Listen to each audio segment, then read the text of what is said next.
ತಹಶೀಲ್ದಾರ್ಗೆ ಲೈಂಗಿಕ ಕಿರುಕುಳ ಆರೋಪ ಕೇಳಿಬಂದಿದೆ. ಮೂವರು ವ್ಯಕ್ತಿಗಳಿಂದ ಅಸಹಜ ಲೈಂಗಿಕ ಕಿರುಕುಳವನ್ನ ನೀಡಲಾಗಿದೆ. ಹತ್ಯೆ ಯತ್ನ ಕೂಡ ಮಾಡಲಾಗಿದೆ. ಚನ್ನಪಟ್ಟಣ ತಹಶೀಲ್ದಾರ್ಗೆ ಲೈಂಗಿಕ ಕಿರುಕುಳದ ಆರೋಪ ಕೇಳಿ ಬರ್ತಾ ಇದೆ. ಮೂವರು ವ್ಯಕ್ತಿಗಳಿಂದ ಅಸಹಜ ಲೈಂಗಿಕ ಕಿರುಕುಳವನ್ನ ಮಾಡಲಾಗಿದೆ. ಜೊತೆಗೆ ಹತ್ಯೆಗೂ ಕೂಡ ಯತ್ನ ಮಾಡಲಾಗಿದೆ. ಚನ್ನಪಟ್ಟಣ ಟೌನ್ ಠಾಣೆಯಲ್ಲಿ ದೂರು ಕೂಡ ದಾಖಲಿಸಿದ್ದಾರೆ ಬಿಎನ್ ಗಿರೀಶ್. ಮೈಸೂರು ಮೂಲದ ಮೂವರಿಂದ ಲೈಂಗಿಕ ದೌರ್ಜನ್ಯ ಆರೋಪ ಕೇಳಿಬಂದಿದೆ. ಅನುಷ್, ಶೋಭರಾಜು, ನವೀನ್ ಅನ್ನೋರಿಂದ ಕಿರುಕುಳ ನೀಡಲಾಗಿದೆ. ದೂರು ಕೂಡ ಈಗಾಗಲೇ ನೀಡಿದ್ದಾರೆ ಗಿರೀಶ್ ಅವರು. ಕಳೆದ ಜೂನ್ 29ನೇ ತಾರೀಕು ನಡೆದಿರುವಂತಹ ಘಟನೆ ಇದೆ. ತಡವಾಗಿ ಬೆಳಕಿಗೆ ಬರ್ತಾ ಇದೆ. ಪ್ರಕರಣದ ಏವನ ಆರೋಪಿಯನ್ನ ಬಂಧಿಸಿ ಜೈಲು ಕಟ್ಟಿದ್ದಾರೆ ಪೊಲೀಸರು. ಇನ್ನುಳಿದಂತಹ ಆರೋಪಿಗಳಿಗೆ ಚನ್ನಪಟ್ಟಣ ಟೌನ್ ಪೊಲೀಸರು ಶೋಧ ಕಾರ್ಯವನ್ನು ನಡೆಸ್ತಾ ಇದ್ದಾರೆ. ಏನಾಯ್ತು ಹಾಗಿದ್ರೆ? ಏನಿದು? ಈಗ ಲೈಂಗಿಕ ಕಿರುಕುಳವನ್ನ ಹೆಣ್ಮಗಳು ಕೊಡ್ತಾರೆ.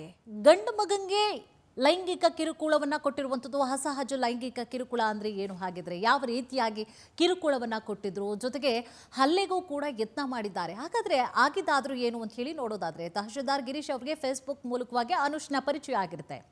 ಜೂನ್ 28ನೇ ತಾರೀಕು ಸ್ನೇಹಿತರ ಜೊತೆಯಲ್ಲಿ ತಹಶೀಲ್ದಾರ್ ಗಿರೀಶ್ ಅವರ ಮನೆಗೆ ಅನುಷ್ ಬಂದಿರ್ತಾರೆ. ಚನ್ನಪಟ್ಟಣದ ಸರ್ಕಾರಿ ನಿವಾಸಕ್ಕೆ ಅಂತ ಹೇಳಿ ಆರೋಪಿ ಅನುಷ್ ಬಂದಿದ್ದ. ಈ ಸಂದರ್ಭದಲ್ಲಿ ಎಲ್ಲರೂ ಕೂಡ ಸೇರಿ ಎಣ್ಣೆ ಪಾರ್ಟಿಯನ್ನ ಮಾಡಿರ್ತಾರೆ. ಈ ವೇಳೆಯಲ್ಲಿ ಈ ಒಂದು ಘಟನೆ ಆಗಿರೋದು. ಅಂದ್ರೆ ತಹಶೀಲ್ದಾರ್ ಗಿರೀಶ್ ಅವರಿಗೆ ಮತ್ತು ಬರುವಂತಹ ಮಾತ್ರೆಯನ್ನ ಅನುಷ್ ಹಾಕಿರ್ತಾನೆ. ಬಳಿಕವಾಗಿ ಹಣಕ್ಕಾಗಿ ಬೆದರಿಕೆಯನ್ನ ಇಡ್ತಾನೆ. ಅವ್ರು ಹಾಕೊಂಡಿದ್ರಲ್ಲ ಚಿನ್ನದ ಉಂಗುರ, ಚೈನನ್ನ ಕಸಿದುಕೊಳ್ತಾನೆ. 10 ಲಕ್ಷ ಹಣವನ್ನು ನೀಡಬೇಕು ಅಂತ ಹೇಳಿ ಒತ್ತಾಯ ಮಾಡ್ತಾನೆ. ಕೊಡದೆ ಇದ್ದದಕ್ಕೆ ಕೊಲೆ ಯತ್ನ ಮಾಡ್ತಾನೆ. ಬಳಿಕವಾಗಿ ತಹಶೀಲ್ದಾರ್ ಅವರ ಮೈ ಮೇಲಿದ್ದಂತಹ ಬಟ್ಟೆಯನ್ನ ಬಿಚ್ಚಿ ವಿಕೃತಿಯನ್ನ ಮರಿತಾನೆ. ಆ ವಿಕೃತಿ ಯಾವ ರೀತಿಯಾಗಿ ಮೆರಿತಾರೆ ಅನ್ನೋದನ್ನ ನಾವು ಹೇಳಲಿಕ್ಕೆ ಆಗೋದಿಲ್ಲ.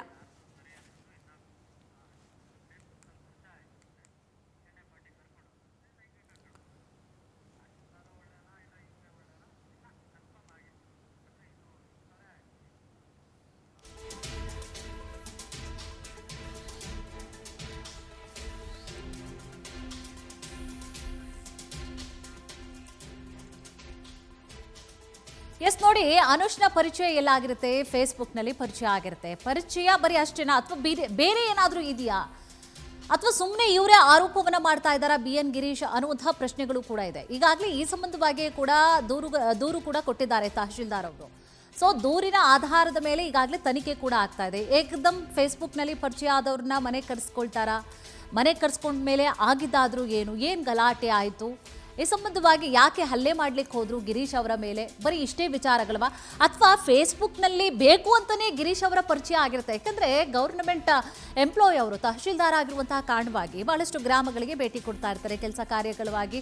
ಸೊ ಅವರಿಂದ ಏನಾದರೂ ತೊಂದರೆ ಆಗಿತ್ತಾ ಆರೋಪಿ ಅನುಷ್ಗೆ? ಈ ಸಂಬಂಧವಾಗಿಯೂ ಕೂಡ ಪೊಲೀಸರು ತನಿಖೆಯನ್ನು ನಡೆಸ್ತಾ ಇದ್ದಾರೆ. ಬಟ್ ದೂರನ್ನ ಕೊಟ್ಟಿದ್ದಾರೆ ಗಿರೀಶ್ ಅವರು. ಏಕೆಂತಂದ್ರೆ ನನ್ನ ಒಡವೆಗಳನ್ನ ಕಿತ್ಕೊಂಡ್ರು, ಹಲ್ಲೆ ಮಾಡಲಿಕ್ಕೆ ಪ್ರಯತ್ನ ಮಾಡಿದ್ರು, ಅಥವಾ ನನ್ನನ್ನು ಸಾಯಿಸಲಿಕ್ಕೆ ಪ್ರಯತ್ನ ಮಾಡಿದ್ರು, ಲೈಂಗಿಕವಾಗಿಯೂ ಕೂಡ ಕಿರುಕುಳವನ್ನ ನೀಡಿದ್ದಾರೆ. ಅಂದ್ರೆ ಮೈ ಮೇಲಿದ್ದಂತಹ ಬಟ್ಟೆಗಳನ್ನ ಬೆಚ್ಚಿಸಿ ದೌರ್ಜನ್ಯವನ್ನ ಎಸಗಿದ್ದಾರೆ ಅಂತ ಹೇಳಿ ಕೂಡ ಈ ಸಂಬಂಧವಾಗಿ ಏವನ ಆರೋಪಿಯನ್ನ ಬಂಧಿಸಿದ್ದಾರೆ ಪೊಲೀಸರು. ಜೈಲಿಗೂ ಕೂಡ ಅಟ್ಟಿದ್ದಾರೆ. ಇನ್ನುಳಿದಂತಹ ಆರೋಪಿಗಳಿಗಾಗಿ ಚನ್ನಪಟ್ಟಣ ಟೌನ್ ಪೊಲೀಸರು ಕೂಡ ಶೋಧ ಕಾರ್ಯ ನಡೆಸ್ತಾ ಇದ್ದಾರೆ. ಇದೇ ವಿಚಾರ ಸಂಬಂಧವಾಗಿ ಹೆಚ್ಚಿನ ಡೀಟೇಲ್ಸ್ ಅನ್ನ ಕೂಡ ನೀಡ್ತಾ ಹೋಗ್ತಾರೆ ನಮ್ಮ ಪ್ರತಿನಿಧಿ ಪ್ರವೀಣ್. ಎಸ್ ಪ್ರವೀಣ್, ಏನಿದು ತಹಶೀಲ್ದಾರ್ ಗಿರೀಶ್ ಅವರಿಗೆ ಸಂಬಂಧಪಟ್ಟ ಹಾಗೆ ಈ ಒಂದು ವಿಚಾರ? ಜೊತೆಗೆ ಫೇಸ್ಬುಕ್ನಲ್ಲಿ ಫ್ರೆಂಡ್ ಆದವ್ರನ್ನ ಏಕದಮ್ ಮನೆ ಕರ್ಸ್ಕೊಳ್ಬಿಡ್ತಾರಾ? ಅಥವಾ ಬೇಕು ಅಂತಾನೆ ಫೇಸ್ಬುಕ್ನಲ್ಲಿ ಆರೋಪಿ ಫ್ರೆಂಡ್ ಮಾಡ್ಕೊಂಡ? ಅಥವಾ ಏಕದಮ್ ಹಲ್ಲೆ ಮಾಡ್ತಾರೆ, ಲೈಂಗಿಕ ದೌರ್ಜನ್ಯವನ್ನ ಮಾಡ್ತಾರೆ? ಏನಿದೆ ಈ ವಿಚಾರಕ್ಕೆ ಸಂಬಂಧಪಟ್ಟ ಹಾಗೆ ಮಾಹಿತಿ ಏನಿದೆ? ಕುಸುಮ, ಇದು ಚನ್ನಪಟ್ಟಣ ತಹಶೀಲ್ದಾರ್ ಗಿರೀಶ್ಗೆ ಸಂಬಂಧಪಟ್ಟಂತ ವಿಚಾರ. ಚನ್ನಪಟ್ಟಣ ತಹಶೀಲ್ದಾರ್ಗೆ ಈಗ ಲೈಂಗಿಕ ಕಿರುಕುಳ ನೀಡಿದ್ದಾರೆ ಅನ್ನೋ ಒಂದು ಆರೋಪದ ಮೇಲೆ ಚನ್ನಪಟ್ಟಣ ಟೌನ್ ಪೊಲೀಸ್ ಠಾಣೆಗೆ ಒಂದು ದೂರನ್ನ ಕೊಟ್ಟು ಒಂದು FIR ಅನ್ನ ಗಿರೀಶ್ ಅವರು ಮಾಡಿದಂಥದ್ದು. ಈ ಸಂಬಂಧಪಟ್ಟಂತೆ ಕಳೆದ ಜೂನ್ 28ರಂದು ಏನು ಚನ್ನಪಟ್ಟಣ ತಹಶೀಲ್ದಾರ್ ಅವರ ಸರ್ಕಾರಿ ನಿವಾಸಕ್ಕೆ ಆರೋಪಿ ಅನುಷ್ ಹಾಗೂ ಮೂವರು ಸ್ನೇಹಿತರು ಬಂದಿರ್ತಾರೆ. ಅಂದ್ರೆ ಈತ ಅನುಷ್ ಏನಿದ್ದಾನೆ, ಈತ ಮೂಲತಃ ಮೈಸೂರು ಮೂಲದವನು, ಜೊತೆಗೆ ರೌಡಿ ಶೀಟರ್ ಕೂಡ ಆಗಿರ್ತಾನೆ. ಆದ್ರೆ ಆತ ಫೇಸ್ಬುಕ್ ನಲ್ಲಿ ತಹಶೀಲ್ದಾರ್ ಗಿರೀಶ್ ಅವರಿಗೆ ಪರಿಚಯ ಆದಂತಹ ಸಂದರ್ಭದಲ್ಲಿ ತಹಶೀಲ್ದಾರ್ ಗಿರೀಶ್ ಅವರ ಒಂದಷ್ಟು ಕಾರ್ಯವೈಖರಿಗಳ ಬಗ್ಗೆ ಮೆಚ್ಚುಗೆಯನ್ನು ವ್ಯಕ್ತಪಡಿಸಿ ನಿಮ್ಮನ್ನ ಮೀಟ್ ಆಗ್ಬೇಕು ಅನ್ನೋ ಒಂದು ಕಾರಣಕ್ಕೋಸ್ಕರವಾಗಿ ಒಂದಷ್ಟು ವಿಚಾರಗಳನ್ನ ಚರ್ಚೆ ಮಾಡ್ಬೇಕು ಅನ್ನೋ ಕಾರಣಕ್ಕೋಸ್ಕರವಾಗಿ ಅವತ್ತು ತಹಶೀಲ್ದಾರ್ ಅವ್ರನ್ನ ಭೇಟಿ ಮಾಡಿರ್ತಾನೆ. ತಹಶೀಲ್ದಾರ್ನ ಭೇಟಿ ಮಾಡಿದಂತ ಸಂದರ್ಭದಲ್ಲಿ ಸರ್ಕಾರಿ ನಿವಾಸಕ್ಕೆ ಆತ ಏನು ಮದ್ಯವನ್ನ ತಂದಿರ್ತಾನೆ ಅಂತೇಳಿ ಇದೀಗ ಗಿರೀಶ್ ಅವರು ದೂರಿನಲ್ಲಿ ಉಲ್ಲೇಖ ಮಾಡಿರುವಂತದ್ದು. ಮದ್ಯವನ್ನ ತಂದಂತ ಸಂದರ್ಭದಲ್ಲಿ ಆತನ ಸ್ನೇಹಿತ ಶೋಭರಾಜನ್ ಜೊತೆಗೆ ನವೀನ್ ಕೂಡ ಬಂದಿರ್ತಾರೆ.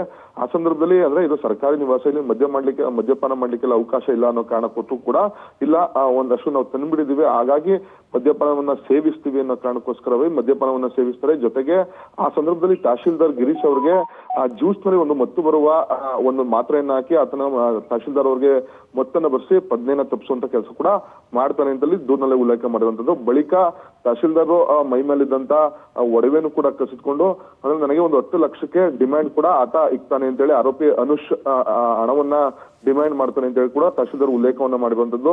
ಹಾಗಾಗಿ ನನಗೆ ಒಂದಷ್ಟು ಕಮಿಟ್ಮೆಂಟ್ ಗಳಿದೆ, ಹಾಗಾಗಿ ನನಗೆ 10 ಲಕ್ಷ ದುಡ್ಡು ಬೇಕು ಅನ್ನೋ ವಿಚಾರನೂ ಕೂಡ ಆ ಪ್ರಸ್ತಾಪ ಮಾಡಿದಂತ ಸಂದರ್ಭದಲ್ಲಿ ಗಿರೀಶ್ ಅವರು ನನ್ನ ಹತ್ರ ಅಷ್ಟು ಹಣ ಇಲ್ಲ ಅನ್ನೋ ಸಬೂಬನ ಹೇಳಿದಂತ ಸಂದರ್ಭದಲ್ಲಿ ಆ ಸಂದರ್ಭದಲ್ಲಿ ಏನು ತಹಶೀಲ್ದಾರ್ ಗಿರೀಶ್ ಅವರ ಹಲ್ಲೆಯನ್ನು ಮಾಡಿ ಅವರ ಕೊಲೆ ಕೂಡ ಕೊಲೆಯನ್ನು ಮಾಡ್ಲಿಕ್ಕೂ ಕೂಡ ಯತ್ನ ಮಾಡಿರುವಂತದ್ದು ಒಂದ್ ಕಡೆ ಇದೆ. ಮತ್ತೊಂದ್ ಕಡೆ ಏನು ತಹಶೀಲ್ದಾರ್ ಗಿರೀಶ್ ಅವರ ಬಟ್ಟೆಯನ್ನ ಬಿಚ್ಚಿ ವ್ಯವಸ್ಥೆಗೊಳಿಸಿ ಒಂದು ವಿಕೃತಿಯನ್ನ ಮೆರೆದಿದ್ದಾನೆ ಅಂತ ಹೇಳಿದ್ರೆ ತಹಶೀಲ್ದಾರ್ ದೂರಿನಲ್ಲಿ ಕೊಟ್ಟಿರುವಂತದ್ದು. ಈ ಸಂಬಂಧಪಟ್ಟಂತೆ ಆರೋಪಿ ಅನುಷ್, ಶೋಭರಾಜನ್ ಹಾಗೂ ನವೀನ್ ಮೇಲೆ ಎಫ್ಐಆರ್ ಆಗಿರುವಂತದ್ದು. ಸದ್ಯ ಆರೋಪಿ ಅನುಷ್ ಅವನ್ನ ಪೊಲೀಸರು ಬಂಧಿಸಿ ಇದೀಗ ಜೈಲಿಗೆ ಕಟ್ಟಿರುವಂತದ್ದು. ಮತ್ತಿಬ್ಬರು ಆರೋಪಿಗಳನ್ನ ಹುಡುಕಾಟ ನಡೆಸ್ತಾ ಇರೋದು ಒಂದ್ ಕಡೆ ಆದ್ರೆ, ಮತ್ತೊಂದ್ ಕಡೆ ಈ ರೀತಿ ತಹಶೀಲ್ದಾರ್ಗೆ ಅಸಹಜ ಲೈಂಗಿಕ ಕಿರುಕುಳ ಕೊಟ್ಟಂತದ್ದು ಕಳೆದ ಜೂನ್ 28ರಂದು. ಅದೇ ಒಂದು ವಾರದ ಬಳಿಕ ತಹಶೀಲ್ದಾರ್ ಅವರು ಪೊಲೀಸ್ ಠಾಣೆಗೆ ಬಂದು ದೂರನ್ನ ಕೊಡ್ತಾರೆ. ಅಂದ್ರೆ ಒಂದಷ್ಟು ಅವ್ರ ಮೇಲೆ ಹಲ್ಲೆ ಆದಂತ ಸಂದರ್ಭದಲ್ಲಿ ಆಸ್ಪತ್ರೆಯಲ್ಲಿ ಟ್ರೀಟ್ಮೆಂಟ್ ಅನ್ನ ತೆಗೆದುಕೊಳ್ತಾರೆ. ನಂತರವಾಗಿ ಒಂದು ವಾರದ ಬಳಿಕ ಬಂದು ದೂರನ್ನ ಕೊಟ್ಟು ಈಗ ಎಫ್ಐಆರ್ ಅನ್ನ ಮಾಡಿರುವಂತದ್ದು. ಅಂದ್ರೆ ಒಂದಷ್ಟು ಚರ್ಚೆಗಳು ಅಥವಾ ಒಂದಷ್ಟು ವಿಚಾರಗಳು ಕೂಡ ಪ್ರಸ್ತಾಪ ಆಗುವಂತದ್ದು. ಕೇವಲ ಫೇಸ್ಬುಕ್ ನಲ್ಲಿ ಫ್ರೆಂಡ್ ಆದ ಕಾರಣಕ್ಕೆ ಈತ, ಯಾಕೆಂದ್ರೆ ಆರೋಪಿ ಅನುಷ್ ಏನಿದ್ದಾನೆ ಈತ ಮೂಲತಃ ರೌಡಿ ಶೀಟರ್ ಆಗಿರ್ತಾನೆ, ಆತನನ್ನ ತಹಶೀಲ್ದಾರ್ ಯಾಕೆ ಮನೆಗೆ ಕರ್ಸ್ಕೊಂಡು ಅನ್ನೋಂಥದ್ದು ಕೂಡ ಒಂದಷ್ಟು ಚರ್ಚೆ ಆಗ್ತಾ ಇರುವಂತದ್ದು. ಮತ್ತೊಂದ್ ಕಡೆ ಈ ರೀತಿ ಮನೆಗೆ ಸರ್ಕಾರಿ ನಿವಾಸಕ್ಕೆ ಬಂದಂತ ಸಂದರ್ಭದಲ್ಲಿ ಮದ್ಯಪಾನ ಮಾಡ್ಲಿಕ್ಕೆ ಯಾಕೆ ಅವಕಾಶವನ್ನು ಕೊಟ್ಟರು ಕೂಡ ಅನ್ನುವಂಥದ್ದು ಕೂಡ ಚರ್ಚೆ ಆಗ್ತದೆ. ಸದ್ಯ ಅಂದ್ರೆ ಕೊಲೆ ಯತ್ನ ಜೊತೆಗೆ ಅಸಹಜ ಲೈಂಗಿಕ ಕಿರುಕುಳ ಕೊಟ್ಟು ಅನ್ನೋ ಕಾರಣಕ್ಕೋಸ್ಕರವಾಗಿ ತಹಶೀಲ್ದಾರ್ ಒಂದು ದೂರನ್ನ ಕೊಟ್ಟು ಈಗ ಎಫ್ಐಆರ್ ಮಾಡಿಸಿರುವಂತದ್ದು. ಸದ್ಯ ಓರ್ವ ಆರೋಪಿನ ಪೊಲೀಸರು ಬಂದಿದ್ದಾರೆ, ಮತ್ತಿಬ್ಬರು ಆರೋಪಿಗೋಸ್ಕರವಾಗಿ ಪೊಲೀಸರು ಬಲೆ ಬೀಸಿರುವಂತದ್ದು. ಸದ್ಯ ತಹಶೀಲ್ದಾರ್ ಗಿರೀಶ್ ಅವ್ರಿಗೆ ಲೈಂಗಿಕ ಕಿರುಕುಳ ಕೊಟ್ಟು ಅನ್ನೋ ಕಾರಣಕ್ಕೋಸ್ಕರವಾಗಿ ಈ ರೀತಿ ಒಂದು ದೂರು ದಾಖಲಾಗಿರುವಂತದ್ದು. ಥ್ಯಾಂಕ್ ಯು ಪ್ರವೀಣ್ ತಮ್ಮೆಲ್ಲ ಡೀಟೇಲ್ಸ್ಗಾಗಿ.